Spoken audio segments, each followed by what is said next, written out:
আবার উপরটায় ইয়েস আস্তে আস্তে আস্তে উপরটায় পাদে আমার পাদে ওঠা পা ওঠা আবার আবার আবার আবার আবার ও পাদে পাদো পাদো পাদো পাদো পাদো আগের ব্লগটাতে কিন্তু পুরোপুরি রিসর্টটা আমি দেখাতে পারিনি, তাই আরেকটা নতুন ব্লগ নিয়ে চলে এলাম তোমাদের সবার জন্য এই রিসর্টটার বাকি ডিটেলস দেওয়ার জন্য।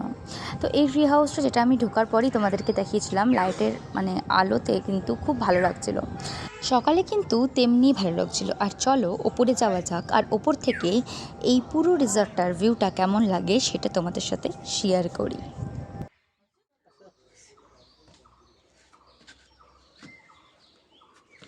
সারাদিন দুষ্টুমি বুদ্ধি চলতে থাকে পায়ে হাতে পায়ে, সারাদিন দুষ্টু বুদ্ধি চলতে থাকে।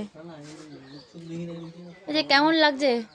খুব সুন্দর জায়গা, এরকম একটা জঙ্গলের মধ্যে এত পিসফুল জায়গা সত্যি ভাবা যায় না।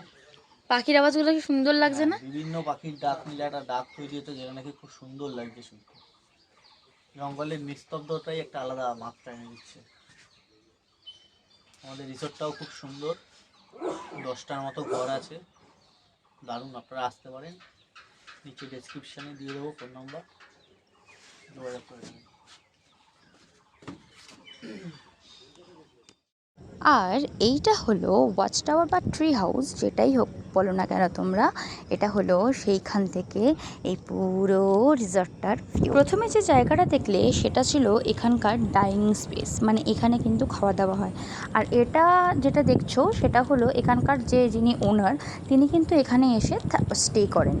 আর এইটা হলো আমাদের কটেজ, যেখানে আমরা ছিলাম। আর রাত্রেবেলা নিচ থেকে দেখেছো বা তোমাদেরকে একদম ফ্রন্ট থেকে দেখিয়েছে, তাই পুরো দেখাতে পারিনি। আর ওপর থেকে কিন্তু ভিউটা জাস্ট অসাধারণ লাগছে, বিশ্বাস করো আমি তো জাস্ট মন্ত্রমুগ্ধ হয়ে গেছি। আর চলো তোমাদেরকে নিচে নিয়ে যাই, আর অন্য কটেজ যেগুলো আছে সেগুলোর একবার দর্শন করাই। কারণ কি, সব কটেজগুলো না মোটামুটি একই রকমের ভেতরটা। আমাদের কটেজের থেকে এই কটেজগুলোর একটাই পার্থক্য ছিল যে আমাদের কটেজটা একতলা ছিল, আর এই কটেজগুলো মোটামুটি কিন্তু সবকটাই দোতলা। তো এই কটেজগুলোর প্রায় 80% কটেজ সেদিনকে ফাঁকা ছিল, সেই দিনকারই রাত্রেবেলার বুকিং ছিল, সকালটা মোটামুটি খালি ছিল। আর একটা এইখানে দেখতে পাচ্ছ একটা ছোট্ট করে গার্ডেন করা আছে, যেখানে অনেক রকমারি ফুল। আর যেহেতু শীতকালের টাইমে আমরা গেছিলাম, সেহেতু শীতকালে আমরা সবাই জানি প্রচুর ফুল থাকে। আর যেহেতু রাতের বুকিং ছিল, সেহেতু কিন্তু এই কটেজগুলো ওই টাইমের জন্য ফাঁকা ছিল। তো চলো তোমাদেরকে এর ভেতরটা যতটা পারবো তোমাদেরকে দেখাবো। তো মোটামুটি বাথরুমগুলো কিন্তু সাইজ ওয়াইজ বা ক্লিন অ্যান্ড বলো সবই ঠিকঠাকই আছে। এটা হলো রুম, এগুলো অ্যাকচুয়ালি ছিল সিঙ্গেল বেডেড রুম, আর আমরা যেটা নিয়েছিলাম সেটা ছিল ডাবল বেডেড রুম। ভালো ভালো, আচ্ছা। আর দোল খাও দোল খাও, দোল দোল দুলুনি, রাঙা মাথায় চিরুনি, বর আসবে। তোমাদেরকে একটু আগে যে দোলনাটা গার্ডেনটার কথা বললাম সেইখানেই চলে গেছিলাম। আর এখানে দেখতেই পাচ্ছ মেয়ে দুলছে। তো মেয়েকে আমরা কিছুক্ষণ পর জয়েনও করেছিলাম, তো সেটা কিছুক্ষণের জন্য। আর তারপরে আমাদের ব্রেকফাস্ট রেডি হয়ে গেছিলো বলে আমাদের ডাক পড়ে গেছিলো। তো চলো ব্রেকফাস্ট টেবিলে যাওয়া যাক। কথায় আছে আগে দেখনদারি তারপরে গুণ বিচারে, তাই আর এই প্লেটটার জন্যই কিন্তু সিম অ্যাপ্লিকেবল। দেখে তো বেশ ভালোই লাগছে, খেয়ে চলো তোমাদের সাথে শেয়ার করি কেমন। তো আমাদের এখানে লুচি তরকারি চলে এসছে, এখন আমরা খাবো। ও আচ্ছা, আর আছে ডিমের অমলেটও। ভালো খেতে, খাবো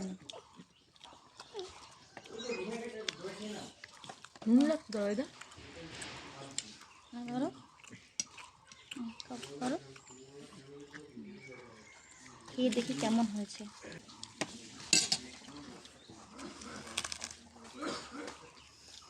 টেস্টটা ভালো, একটু নুনটা বেশি লাগছে।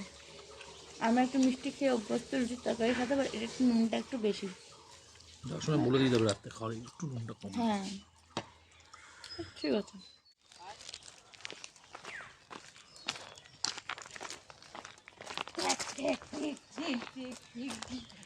সো ফাইনালি আমরা রেডি ফেডি হয়ে বেরিয়ে পড়েছি।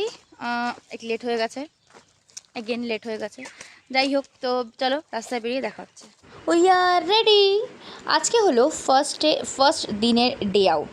তো চলো রাস্তায় বেরিয়ে আবার তোমাদের সাথে দেখা হচ্ছে। আর এই ব্লগটা এখানেই শেষ করছি, আবার নেক্সট ব্লগে দেখা হচ্ছে। তো ভিডিওটা টু বি কন্টিনিউড।